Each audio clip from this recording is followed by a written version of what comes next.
Ang video na ito ay tungkol dito sa labong. Ito labong oh. Itong labong na ito ay napakabisa po na panggamot sa sakit na malaria. Sa sakit na malaria po, itong labong na ito po. Yan, yung labong na yan. Ang proseso ng paggamit ng labong na yan, kinukuha po ito. Kinukuha po ito at linalaga, tinatanggal yung balat at linalaga po. At ipinapainom po sa taong may malaria. Yan po ang isang kasakayahan ng labong. Maliban sa malaria, ay napakabisa po ito sa mga binat at pasma. Binat at pasma, yung ugat po nito, itong kawayan na ito, hinuhukay po namin yung ugat niya po na yan at linalaga po namin para sa mga nabibinat po, napapasma yung ugat nitong kawayan na ito. Hinuhukay po namin yan at kinukuha po namin yung ugat niyan at yan po ang iginagamot namin sa nabinat at napasma. Marami po tayong benepisyo na nakukuha dito sa labong mga kaubayan. Hindi lamang po sa sakit na malaria para dito sa labong at hindi lamang po para sa nabinat at napasma. Ito rin po ay ipinapakain namin sa mga batang mahinang tumangkad. Yung mga batang mahinang tumangkad po mga kaubayan, yung ganito niya po. Itong malambot na ito, binabalatan po namin yan.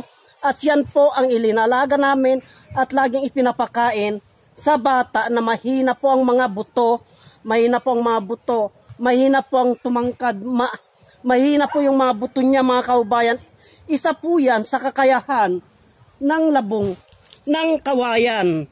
Labong ng kawayan at ugat ng kawayan ay may kakayahan po yan na gumamot sa mga karamdaman.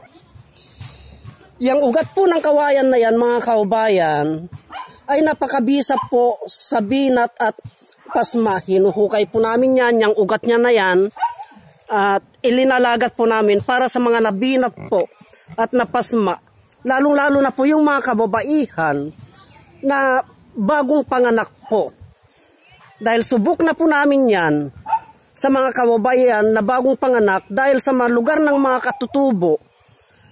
Ayan po ang ginagamit namin sa mga babaeng bagong panganak po. Itong ugat niya po na iyan.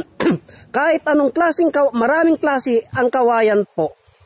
Pero kahit anong klaseng kawayan po ay may kakayahan po na gumamot sa binat at pasma. Yung kanilang ugat, basta tandaan po natin yung ugat po ng kawayan. Yung malalaki pong ugat, hinuhukay po namin yan. Hindi po yung ganitong ugat. Hindi po ugat ito mga kaubayan. Yung ugat niya po na medyo malalaki, ito po. Yun po.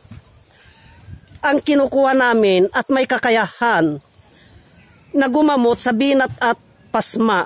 At sa malaria naman po, ay yung mismong labong niya, ito po. Yan po.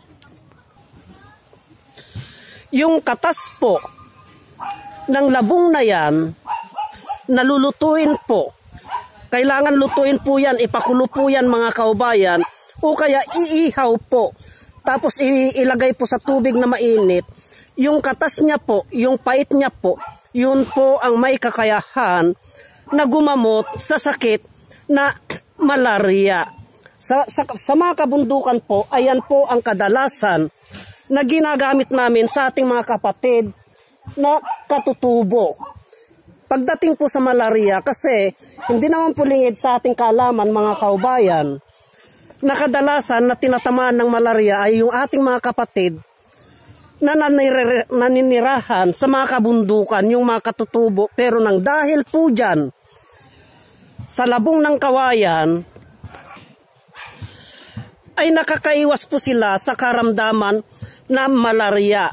Dahil ang unang-unang kinukuha po nila pag sila po ay tinamaan ng malaria, ang unang-unang hinahanap po nila mga kaubayan ay ang labong ng kawayan o kaya labong ng buho. Pwede rin po yung labong ng buho mga kaubayan, isa din po yun sa ginagamit namin na panglunas sa mga karamdaman na malaria.